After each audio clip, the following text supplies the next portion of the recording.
මොකක්ද මේ තරුණියක් බේරා ගැනීමේ සිද්ධිය? පොයින්ට් එකට ඇවිල්ලා වතුර ටිකක් බීලා ඉන්නකොට තරුණයන් පිරිසක් කෑ ගහගෙන ආවා ගැහණු ළමයි ගඟේ ගහගෙන යනවා කියලා. ඒක ඇහුණත් එක්කම දුවන ගියා කටුවස්තර පාලම ගාවට. වතුරට පැනලා ඇයව බේර ගන්නවා කියන තීරණයට ආවේ කොහොමද ඔබ? තරුණිය ගඟේ ගහගෙන යනවා දැක්කට පස්සේ මට වෙනම කිසිම දෙයක් මගේ ඔළුවට ආවේ නැහැ. මට ශනිකව ඇය බේරා ගන්න සිතුවිල්ල පමණයි මගේ ඔළුවට ආවේ. මම කෑ ගහලා කිව්වා මගේ අතේ එල්ලෙන්න එපා. මට ඔය කොණ්ඩෙන් ඇද යන්න දෙන්න. ඇඟේ එල්ලෙන්න එපා කියලා මගේ. තරුණිය ප්‍රථමාධාර දෙනවත් සමගම සෙමස් සමග දලේ පිටුවන එනකොට සිසුනම තමයි තරුණ හිටියේ. තරුෂ ඔබ තාම තරුණ වයසේ පසුවෙන පොලිස් නිලධාරියෙක්. හැම කෙනාටම බෑ පොලිස් නිලධාරියෙක් වෙන්නත්. මේකත් එක්තරා ආකාරයකට සිවුරක් දාගෙන ඉන්නවා සමානයි. කටුවස්තර මිනිස්සු නම් මං ගැන හොඳට දන්නවා. හරියට රාජකාරිය කරන තරමටම හරි දේ ඔබට අනිත් පැත්තට ලැබෙයි කියලා තමයි කියන්න තියෙන්නේ.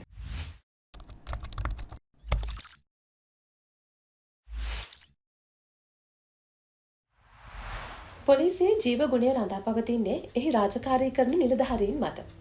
ඔවුන්ගේ රාජකාරිය මෙන්න මෙතනින් අවසන් වෙනවා කියලා වෙන් කරලා කොටු කරලා එක් සීමාවකට කරලා හඳුන්වා දීමේ හැකියාවක් නැහැ. සෑම විටම ඔවුන් මේ රට වෙනුවෙන් මේ සමාජය වෙනුවෙන් දැඩි ලෙස බෙහෙස මහන්සි වෙනවා. ඒ කතාවට සාක්ෂි දරන පුද්ගලයෙක්ව තමයි අද අපි සම්බන්ධ කරගන්නේ.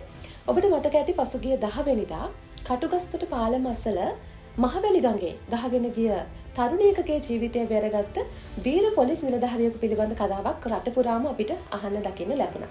අපි සම්බන්ධ කරගත්ත ඒ නිලධාරියාව කටුගස්තොට පොලිස් ස්ථානයේ රථවාහන අංශයේ රාජකාරී කරන තරුෂ නිලුපුල් හේරත් නිලධාරියාවයි අපි අද සම්බන්ධ කරගත්තේ අපේ කතාබහට. තරුෂ අපි මුලින්ම වැඩසටහන ආරම්භයේම මේ මොකක්ද මේ තරුණියක් බේරා ගැනීමේ සිද්ධිය? ඒ සිදුවීම විස්තර කරලාම අපි කතාබහට එකතු වෙමු.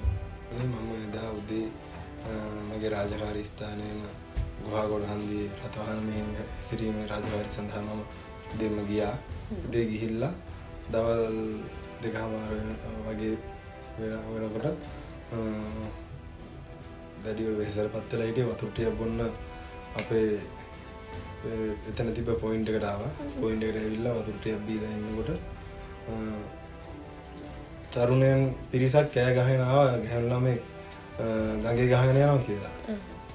එතකොට මමයි එතන මාත් එක්ක හිටියා පොලිස් කොස්තාපල් 89994 රාජපක්ෂ නිලධාරියයි පොලිස් කොස්තාපල් 104.64 රවින්දු නිලධාරියයි තව පාරේ රාජකාරී කරමින් සිටියා පොලිස් සැරයන් 67117 දිනුක සාජන් මහත්තයා. දිනුක සාජන් මහත්තයා පාරේ ඒ වෙනකොට මේ කටුවස්තොර නගරේ දැඩි මාර්ග තදබද තිබ්බේ. දිනක සාජන් මහත්තයා කටුවස්තොර නගරේ රථවාහන තදබද ඉවත් කරන ගමන් හිටියේ. අපි තුන්දෙනා ඒ පුවත ඇහුණත් එක්කම දුවන ගියා කටුවස්තොර පාලම ගාවට. දුවගෙන ගිහිල්ලා බලනකොට තරුණියක් ගහගෙන යනවා ගඟේ. ඒ මොහොතේම ඊට පස්සේ මගේ යුනිෆෝම් එකේ උඩ කොටසයි මගේ දායන සිටිය බූට් දෙකයි ගලවලා මගේ යාළුවා අතට දීලා මම ගඟේ පාලමෙන් පල්ලෙහාට පැනලා තරුණිය දෙසට පීනාගෙන ගියා. පීනාගෙන ගිහිල්ලා ගියාට පස්සේ තරුණිය මගේ අතේ එල්ලෙන්න හැදුවා. මම කෑ ගහලා කිව්වා මගේ අතේ එල්ලෙන්න එපා. මට ඔය කොණ්ඩෙන් ඇද යන්න දෙන්න. ගොඩට අරන් යන්න දෙන්න. ඇඟේ එල්ලෙන්න එපා කියලා මගේ. ඊට පස්සේ මම එයාගේ කොණ්ඩෙන් අල්ලගෙන ඉවර දිහාට මම පීනාගෙන ආවා.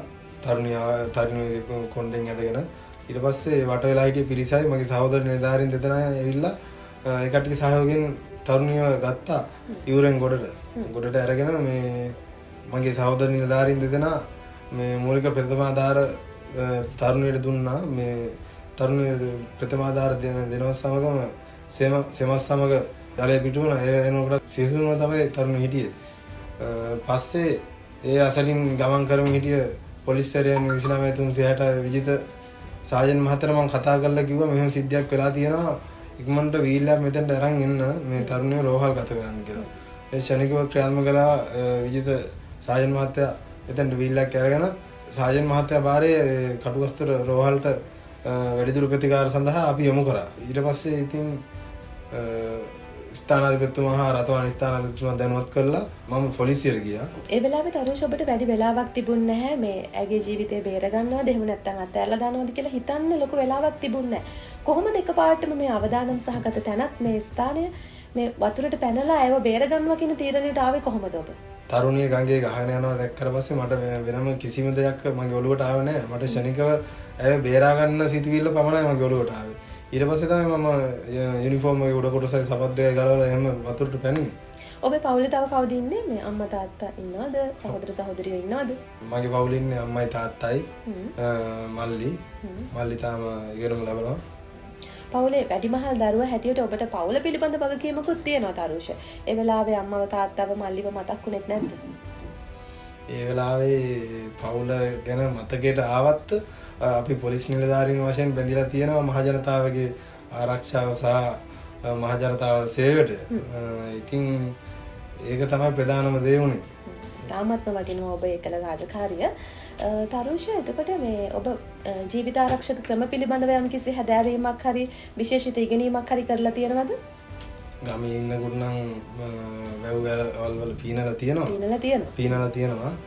නමුත් හරියාකාරව පිහිනන ආකාරය සහ ජීවිත ආරක්ෂක ක්‍රම ඉගෙන ගත්තේ පොලිසියට බැඳුනට පස්සේ. මොකද අපේ මූලික පුහුණුවීම් පාඨමාලාවෙම පිහිනුම් පරීක්ෂණයක් ඇතුළත් කරලා තියෙනවා.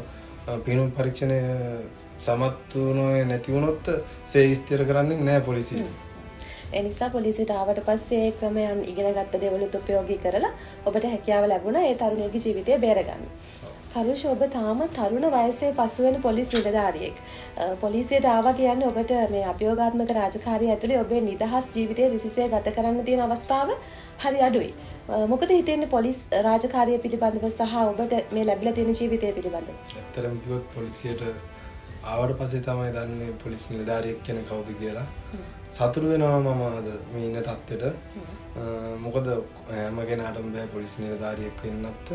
මේකත් එක්තරා ආකාරයට සිවුරක් දාගෙන ඉන්නවා හා සමානයි. මොකද වෙනත් තරුණයන්ට තියෙන ආශාවල් මට තිබ්බත් මොකද මම රාජකාරියක් ඇතුළේ කොටු වෙලා ඉන්නේ. ඒත් එක්කම රාජකාරිය තමයි අංක 1 වෙන්නේ. ඒ ආශාවල් තිබ්බත් දැන් ඒවට හුරු වෙලා ඉන්නේ රාජකාරිය සමග. ගොඩක් අය හිතන් ඉන්නේ නම් රටවහල් රාජකාරිය කියන්නේ ලේසි දෙයක් කියලා. නමුත් එහෙම නෑ. අවුවේ වැස්සේ දුවිල්ල දුම අස්සේ තමයි ඒ රාජකාරිය සිදු කරන්නේ. සමහර විට පැය ගණන්ම ඔබට මහපාරේ රැඳිලා ඉන්න සිද්ධ වෙන අවස්ථාවල් තියෙනවා නේද? එක දිගටම සමහරක් වෙලාවට සහයට නිලධාරීන් නෑ. ඒ අඩුයි. නිලධාරීන් අඩුයි. මොකද නිලධාරීන් සහයට එන්නේ ඒ නිලධාරීන්ත් තවත් රාජකාරිය යෙදී සිටිනවා. අමතර රාජකාරීත් කරන අතරතුර තමයි මේ හැමදේම කරන්නේ. ඔව් ඔබ හරි. මේ ඉතින් මට ගොඩක් සතුටුයි පොලිසියට සම්බන්ධ වීමත් සමග මේ සියලු දේවල් ගොඩක් දේවල් මට පොලිසියත් සමග තමයි ලැබුණේ. සතුටුයි. හොඳයි. දැන් මේ වීර ක්‍රියාවත් එක්ක මුළු රටම ඔබ ගැන කතා වෙන වෙලාවක් මේක. කොහොමද ඔබට සමාජයෙන් ලැබෙන ප්‍රතිචාර සහ ඔබේ හිතමිතුරන්ගෙන් ලැබෙන ප්‍රතිචාර? සමාජයෙන් නම් ගොඩක් දේවල් ලැබෙනවා. යාළුවෝ කෝල් කරා, අඳුරන කට්ටිය කෝල් කරා, පාරිද්දින් ඇවිල්ලා කතා කරලා තැන්ක් යූ කරලා යනවා.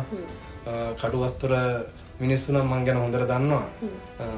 ඒ කට්ටිය ඕන කෙනෙක්ගෙන් ඇහුවොත් මං ගැන හොඳට කියයි. අපි රාජකාරී කරන විදිය ගැන. අපි හරියට රාජකාරී කරොත් මිනිස්සුත් එක්ක මිනිස්සු අපට ආදරය කරනවා. මිනිස්සුන්ට උදව් කරන තරමට මිනිස්සු අපට ආදරය කරනවා. ඉතින් කටුවස්තුර දැන් මගේ ගම වෙලා තියෙන්නේ. කටුවස්තුර මිනිස්සු මට ගොඩක් ආදරෙයි. තරුෂ දැන් ගොඩක් පිරිසක් ඉන්නවා පොලිසියට එන්න බලාගෙන. ඒ වගේම පොලිස් සේවය තුළ රැඳිලා ඉන්න නිලධාරීනුත් ඉන්නවා. ඔබට මේ පිරිසට දෙන්න තියෙන පණිවිඩය මොකද්ද? එන්න ඇවිල්ලා යන්න හිතන්න එපා. රැඳිලා එන්න. මොකද ගොඩක් කට්ටියට මේ chance එක ලැබෙන්නේ නැහැ පොලිසියට එන එක. හරිම පොඩි ප්‍රමාණයකට තමයි සුදුසුකම් බලලා තමයි ගන්නෙ. ඉතින් මහජනතාවට සේවයක් කරන්න තියෙන රස්සාවක් මේක. රස්සාවට එහා ගිය දෙයක්. සේවාවක්. ඇත්තටම පිනක් වෙන සේවාවක්. හරියට රාජකාරිය කරන හරියට රාජකාරිය කරන තරමටම හරි දේ ඔබට අනිත් පැත්තට ලැබෙයි කියලා තමයි කියන්න තියෙන්නේ. මිනිස්සු සලකනවා. ඇත්තටම හරියට අපි මිනිස්සුන්ට උදව් කරලා. ඔබ කිව්වා වගේම මහ ජනතාවට බොහෝ සෙයින් සේවාවන් සපයන්න පුළුවන් රාජකාරියක් තමයි පොලිස් සේවය කියන්නේ. ඉතින් ඔබ එය ඔප්පු කරපු නිලධාරියෙක් විදිහට අපි බොහොම සතුටු වෙනවා සහ ඔබට සුබ පතනවා ඔබේ ඉදිරි රාජකාරී කටයුතු වලට. තව තවත් මෙවැනි ක්‍රියා සිදු කරමින් මේ පොලිස් ජීවිතයේ ලොකු ගමනක් යන්න ඔබට ශක්තිය ලැබෙන්න කියලා ප්‍රාර්ථනා කරනවා. අද දවසේ අපිත් එක්ක සම්බන්ධ වීම පිළිබඳව ඔබට අපි ස්තුතිවන්ත වෙනවා. එහෙමනම් අපි ඔබට කිසිම විටක කරදරයක් වෙන්න කියලා ප්‍රාර්ථනා කරන්නේ නැහැ. නමුත් ඔබ කරදරේ වැටෙන ඕනම වෙලාවක ශ්‍රී ලංකා පොලිසිය ඔබ වෙනුවෙන් පෙනී සිටිනවා කියන කාරණය මතක් කරමින් අපි ඔබෙන් සමුගන්නවා. ඔබට සුබ දවසක්.